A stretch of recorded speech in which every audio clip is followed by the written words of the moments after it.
Well, you wake up in the morning and everything seems to have changed.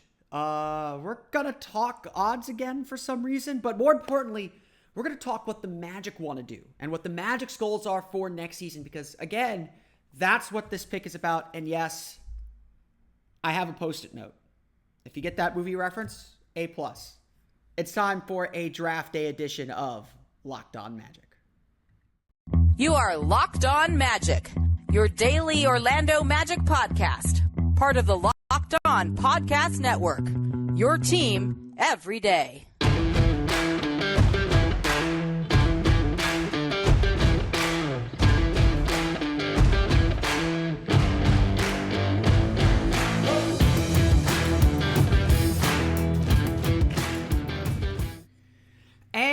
You are indeed Locked On Magic. Today is draft day, June 23rd, 2022. My name is Philip Rossreich. I'm the expert and site editor over at OrlandoMagicDaily.com. You, of course, follow me on Twitter at PhilipRR_OMD. On today's episode of Locked On Magic, the latest on a wild swing in the odds after it looked like everything had kind of found its normal. Something crazy happened, including from our partners at BetOnline. We'll try and decipher what that means and what it means for tonight, also why it probably doesn't matter or isn't going to change anything significantly. But the main crux of today's show is to talk more about what this pick means, not just for the future of the team, but for next season and for what's to come, and of course the work that is ahead. And yes, I have a Post-it note. We'll get to that in a minute. But before we do that, we want to thank you again for making Locked On Magic part of your day every day, no matter when you listen to us, whether it's first thing in the morning, whether it's right when we upload, whether it is on your way to the Amway Center for tonight's draft party. Shout out to our friends at the Sixth Man Show for setting up another pre-party at Harry Buffalo. I will be trying to get down there from work. But no matter when you listen to us, we truly appreciate you making Locked On Magic part of your day every day. Remember, there's great Locked On podcasts covering every single team in the NBA. So if you're looking to figure out what the Houston Rockets want to do, check out Locked On Rockets. If you're looking for what the Thunder are going to do, I think we feel pretty good about that. Check out Locked On Thunder. No matter what, there's a great podcast for you. Search for Locked On and the team you're looking for, the Locked On Podcast Network. It's your team every day. Also, an announcement. We got a lot of NBA draft coverage coming on the Locked On Podcast Network. So definitely subscribe to our YouTube channel, Locked On Magic. I will not be able to go live like many of the Locked On podcasts are right after the pick is made, but I am planning to do a live show tonight, Thursday, June 23rd. I guess it'll be June 24th at midnight. We will have a midnight Magic after party. Midnight Magic After Party is what it's going to be called. Talking about what the Magic did, what the Magic didn't do, and everything about the NBA draft. There will be some interaction, so definitely bring your questions. I will read them on air. We'll all react to what the Magic did on draft night. Hopefully this will be the first of many live shows to come. Really excited to do this. Really excited to talk to you and celebrate what happens, because no matter what, the Magic are getting a good player. And that's where we need to start here today. Before we get into all the craziness and all the noise that's going on, let's start with that basic premise. Think back to lottery night. Think back to draft lottery night when we were all standing there just concerned, just worried about being in the top four. I mean, I told people at the watch party at Harry Buffalo, like, look, the lottery is a crapshoot. Speaking of gambling, craps are your best odds in the house. Always remember that. The lottery is random. Just being in the top four would be a win. And just remember that feeling when the Magic got into the top four. And then how that feeling crescendoed with each pick that got revealed until we realized the Magic would have the number one pick in this draft. There are three really good players in this draft. Whether you believe in Jabari Smith, whether you believe in Chet Holmgren, whether you believe in Paolo Banchero, you are correct. There is no wrong answer to this test. And that just needs to be hammered home. If you listen to this podcast enough, you know who's in this Post-it note. You know what this Post-it note says that I'm holding in my hand up to the camera. If you're watching on YouTube, you know what that says. If you know the movie reference, you know exactly what that says. But Chet Holmgren is a really good player. Paolo Banchero is a really good player. Jabari Smith is a really good player. The Magic are getting a really, really, really, really, really good player. Yes, there's still work to do, and that work is the most important thing, and I will talk plenty more about that. But tonight, the Magic are getting a really important piece of their future, and they're going to hit. Like, let's just be real. Let's just be real. These three prospects, barring injury, are all going to be great NBA players. Will they be championship NBA players? That is the central question, is whether these are players that will help this team win a championship or just be very good. But for the next 5 years, these players, whoever the Magic pick tonight, is going to be such a key guy for this team. And so tonight is not a night, your guy may not get picked, and you may have questions about who the team picks, and those are okay. I'm not saying to dismiss those questions and dismiss those concerns. But tonight is a night to celebrate. Tonight is a night where the Magic get an all-star caliber player, someone that is very clearly on an all-star track. Now, again, to what level is the question? And that's ultimately, I think, the question that Jeff Weltman's trying to answer. But this is a night to celebrate. I think our friends at the Sixth Man Show really say it best. No matter who, cheer the pick. Cheer the pick tonight, because this is our guy. And again, I think that's just so important. There is a lot of noise. It is the draft. I know I mentioned this before. Inevitably, in every draft cycle and every draft process, there comes a point where everyone gets bored with the same narratives, and you start introducing new narratives into the conversation. Narratives like, should they trade the first pick? The narrative that started coming in, and it happens like clockwork every year. One player doesn't give the teams his medicals, and there's conflicting reports whether the Magic were able to get Chet Holmgren's medicals, and whether there were some concerns there. There's obviously the reporting about P3 like being glowing about his potential to avoid injury or structural damage. Injury, obviously, there's rolled ankles and landing on people's feet and all that stuff that you can't really predict or account for. But there's a lot of noise at this stage of the draft, and you could definitely feel it when Jeff Weltman was talking that, Jeff Weltman's not interested in controlling the outside narrative, but there's a lot of noise and a lot of things weighing on him. And again, when you're at the top of the draft, the pressure is probably the highest to make sure you get the right pick. You don't want to be, picking Sam Bowie over Michael Jordan. Although there are plenty of reasons why that was not as crazy a pick as it sounds today. It's tough, and you got to work with the best information you can get. And I think that's ultimately what this front office is going to do. But obviously, this story about the odds from our friends at BetOnline, as well as several other bookmakers, is the fact that it's consistent across several bookmakers is why I think we got to give it some credence and give it some study. The odds have been insane. Let's backtrack all the way to Sunday. Sunday, Paolo Banchero was running, I think it was plus 800, somewhere between 800 and 1,200, essentially 8-1, 12-1 odds to be the first pick. Then all of a sudden, starting around Sunday night into Monday, the odds started to flip. And Paolo Banchero got down to, I think it was plus 140, 120, somewhere in there. Like nearly even money, becoming the second favorite to go number one. I think most people have kind of conceded that, yes, Chet Holmgren's going to go number 2 to Oklahoma City. But Orlando is picking between Paolo and Jabari, which is kind of what I said on lottery night, how I felt. Jabari remained the favorite, though, and remained, a solid like minus 120, minus 130 favorite. This morning when I woke up, everything had flipped. Paolo Banchero suddenly was the favorite to go number one. And trying to figure out why has been kind of the obsession of Magic Twitter all morning. Look, I would say this. There might be some information out there suggesting that a trade is going to go down. There might be some information there. And it's hard to predict. I look at Houston's roster. I look at what Houston has to offer.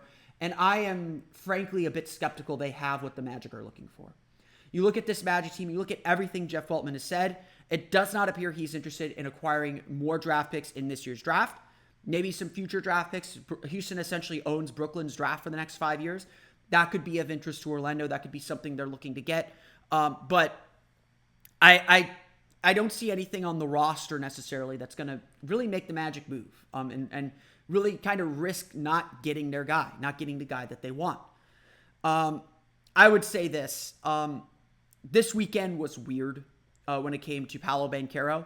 I don't understand, especially after what Jeff Weltman said, and maybe people are taking what Jeff Weltman said about Paolo Banchero out of context to context that we know here in Orlando. I left this weekend completely convinced the Magic have no interest in Paolo Banchero, or if not no interest, very little interest. We saw the conflicting reports about whether he actually worked out in Orlando. I have not been able to confirm whether he worked out in Orlando or not. I do know he was scheduled to work out in Orlando, and for some reason it was either pushed back or hushed up a little bit. No one's confirming that it actually took place. It's hard, and just looking at the player and what this Magic team's trying to be and what this Magic team's trying to do, I find it very hard to believe that Paolo Banchero is their pick. So unless Houston is making a Godfather offer, I'm talking essentially what the Magic did with Penny. Getting 3 future first round picks, not lottery protected, or maybe first round protect, maybe top 4 protected, but unless they're getting a Godfather offer, I find it really difficult to believe the Magic are going to move down from number 1. I think these odds are a bit of a run on the bank. I think someone put a lot of money on Paolo to go number 1 because they like the odds. The odds started to shift, and people started to move, and money started to move, and a lot of money started to move on to Paolo. Honestly, if you're listening to this and Jabari Smith is not the favorite to go number 1,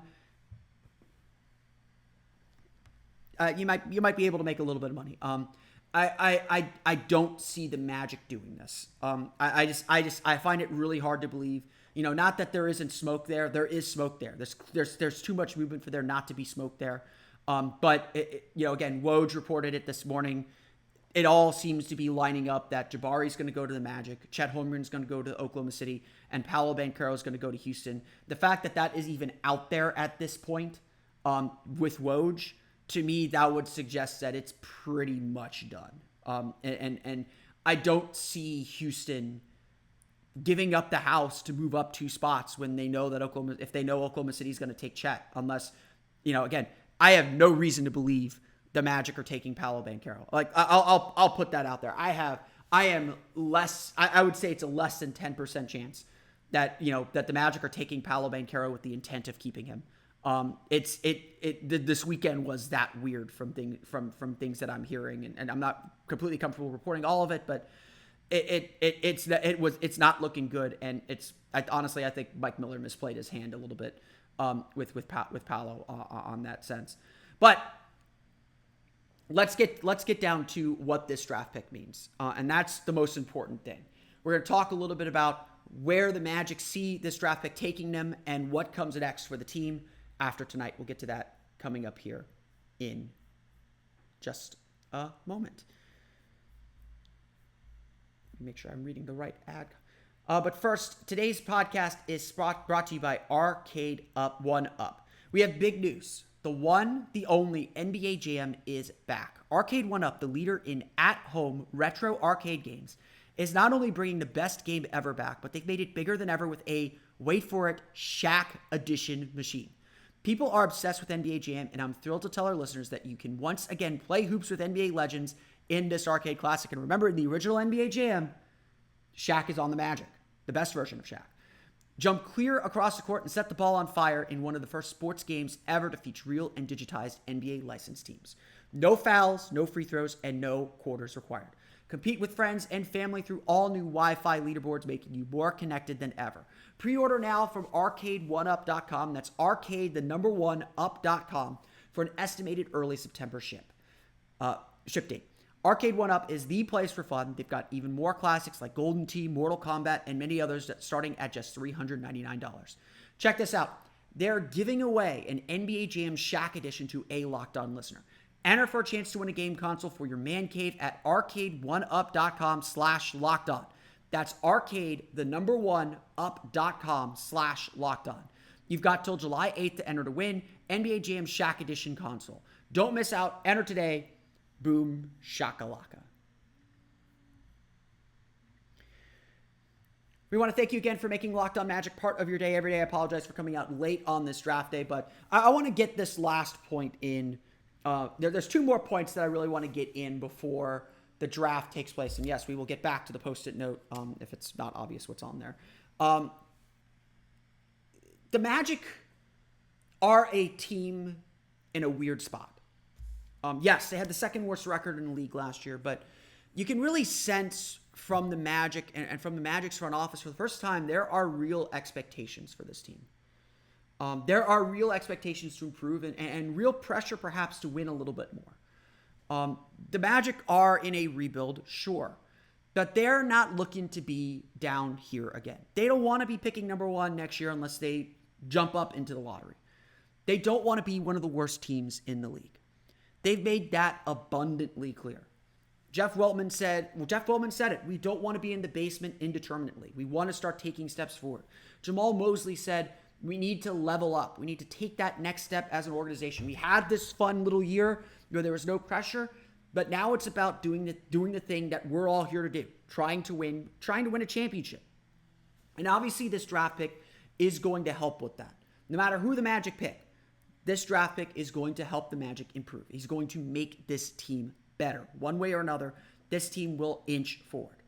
The question is how far forward, and that's a question that goes beyond this draft. That is a question that also includes the offseason, what the Magic end up doing with Terrence Ross, what the Magic end up doing with their cap room, how players improve their development, any other trades the Magic might make.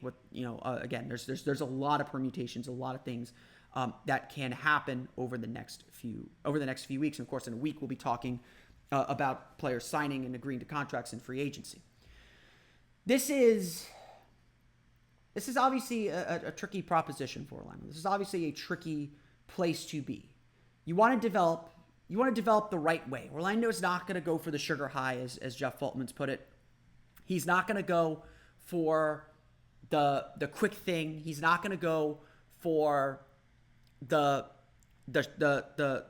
doesn't want to just be in the playoffs. They want to compete for something real, and that's going to take some time. But the Magic don't want to be terrible either.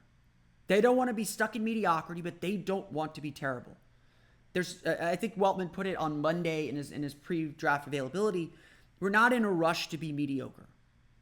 They want their ceiling to be high. And again, you look at this young group, and it's hard not to say that, yes, this team has a lot of potential. This team can do a lot of different things, can be a lot of different things. But there's still a ton of work to do to get there. There's still a ton of things this team has to do. But Orlando is striving to do better. And they're putting the expectations to do better, most importantly. And that's what's going to add pressure to the season. That's what's going to add pressure to say, okay, what can you do on a winning team, Cole Anthony? What can you do on a winning team, Chuma Okeke, RJ Hampton, Jonathan Isaac? All these young guys are now not just playing to establish themselves in the NBA. They're playing to see what they can do to help this team win. And that's going to lead to ultimately some tough decisions down the road. I don't think the Magic will make drastic changes to their roster. I think there'll be a few trades here and there. I think there could be a surprising move here or there. But next summer is going to be the summer where the Magic make their moves, where the Magic start to consolidate players and start to really figure out, okay, what does our winning team look like? And again, that's a point that I've made throughout this draft process. What does a winning Magic team look like? What are the Magic ultimately trying to build? Because collecting talent is great. We saw what collecting talent does under Rob Hennigan. It gets you some nice players. The Magic had a lot of really nice players, but it doesn't get you to consistent winning. It doesn't get you to that place you want to be. And that's what the Magic are trying to balance here. This whole project is about balance. Bringing in talent versus forming a team that can actually compete and picking the right moment to move forward, to push forward, to get themselves into the playoff conversation, and yes, eventually to do more. We've all surmised and thought that the Magic one day will be able to push their chips into the middle to go after a disgruntled star. And maybe what's driving these odd changes is that the Magic are willing to take on those extra first-round picks so they have more capital, more tools, their arrows in their quiver to go after those players when they feel they're ready. And that could be next summer. That could be the summer after. That could be at the deadline. Who knows when that is? It's not today. I've had a few people suggest, why don't the Magic go after Kyrie Irving or any of the big names on the market? And I'm just, and I'm like, yes, that player would make them significantly better, but the Magic have made it clear their goal is not to be mediocre, and this team isn't ready for the immediate pressure of winning that those players would bring. So I don't expect the Magic to make gigantic moves like that. But they're setting themselves up to do so. And that's what's important right now. That's the stage the Magic need to be at. The Magic looking ahead to this season don't need to be a playoff team. That's the truth of the matter. We're not expecting the playoffs. We're not even expecting to play in tournament necessarily. They just need to take steps in the right direction. And like I said, after last season's goal was to have a shade of what this team is going to be, to have an understanding or an outline of what this team is going to need to be. This season is about starting to fill that in, starting to understand what's going to make a successful Magic team and beginning to build that and putting the pieces in to build that. That's what this season's about. The Magic have made it clear that's what this season's about. And this pick is a big part of that puzzle. Again, it doesn't matter who the Magic pick because, like I've said throughout this draft process, this is about the team the Magic are trying to build. What is the team the Magic are trying to build? That's the ultimate question. And so now we will make once again our pick and tell you why this is just the beginning of the work. We're going to do that after I pause a bit so I can put the ad read in on the audio podcast. So, if you've seen the movie Draft Day, you know what this Post-it note is. You know why I have a Post-it note. You know the reference. And if you listen to this podcast enough, you know exactly what it says. I don't know if you can see that because my camera's too bright. Jabari Smith, no matter what. I anticipate that no matter what else happens tonight for the Orlando Magic, no matter what else happens, the Magic are going to end up with Jabari Smith. They could end up taking Paolo Banchero number 1 and trading him to Houston. They could end up taking Chet Holmgren and trading him to Oklahoma City.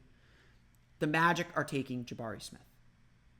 Every sign, every indication is that is their guy, or not necessarily their guy, but that is the guy that they're going to pick. It's not just rival executives saying it. You know, I don't have an inside source with the Magic, but it feels very much that Jabari Smith is their guy. He checks every box that they could want. He has the defensive versatility. He has the length. He has the shooting that they need. He's the hardest working. He's a really hard worker by everything that I've heard and the people that I've talked to. It seems inevitable that this is the pick, that this is the guy the team wants, that this is what the Magic are chasing. And it's not that Chet Holmgren and Paolo Banchero aren't good players. It's Jabari checks their boxes. He checks all their boxes and checks everything they want in a player. More importantly, he checks everything they want in a team. Orlando wants to be about passing the ball and moving the ball in an egalitarian way. And Jabari Smith is the perfect star to play that role. He thrived in that role at Auburn, and we still feel like he could do a lot more. He defends at a high level, has the positional versatility and switchability that this team likes. Where he ends up, what kind of player he ends up being, will be completely on him. And that's really the next important point. Once we made the pick, once we understand what this team's goals are and what this team's ambitions are for the next season, once we make that pick, now comes the next phase. I hear sometimes from Magic fans and from Magic observers that, it doesn't matter who the Magic are going to pick. They're just going to blow it anyway. And to me, that's more of a statement of faith in the Magic front office than it is in any of these players. Because all these players are good, like I said. And for sure, that statement is warranted with some of the missteps and poor decisions that this Magic front office has made over the last decade, or the Magic as an organization have made over the last decade. I'm not here to dispute that. And so what's important to remember then is that this first pick is not the end of the journey. This first pick is not the stop sign. This first pick is the green light. This first pick is the beginning of the journey. There is a lot of work to do to get this Magic roster where they want it to be. No one's going to deny that, and one player is not going to fix that.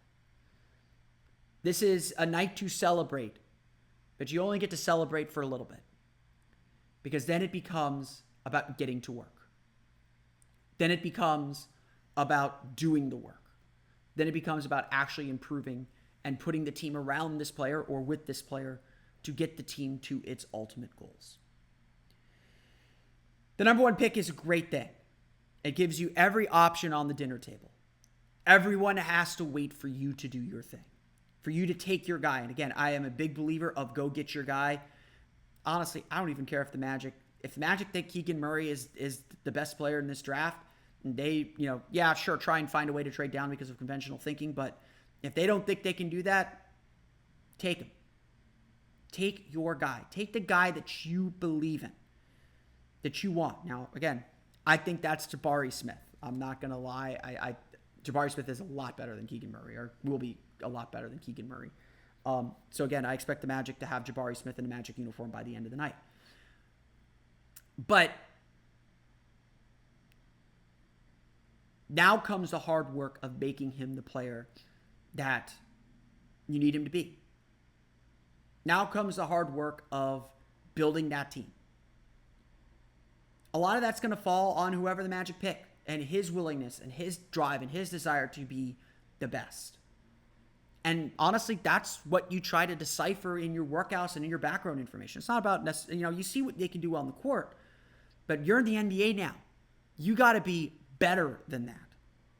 And you got to be willing to put in the work to be better than that. And obviously the Magic are developing a culture where they want to put in the work, where they want to get to that level. There's obviously a lot more to it. But this is the beginning of the work. This isn't the end. It feels like it's the end because we've been on this decade-long journey waiting for this little grasp of hope, this little wisp of hope. But this is really the beginning. This is really the start of the journey. This is really the beginning and the kind of just, it's the beginning of the road. There's a long road ahead, and this is just the start. And so we celebrate tonight. We absolutely should celebrate tonight. But the work begins tomorrow. And again, really what you're looking for is a player who understands that aspect of it. That they haven't arrived. They just found a partner to take them along the road. I want to thank you all again for listening to today's episode of Locked On Magic. Of course, find us on Twitter at Locked On Magic. Subscribe to the podcast on Apple Podcasts, Stitcher, TuneIn, Himalaya, Google Play, Spotify, Odyssey.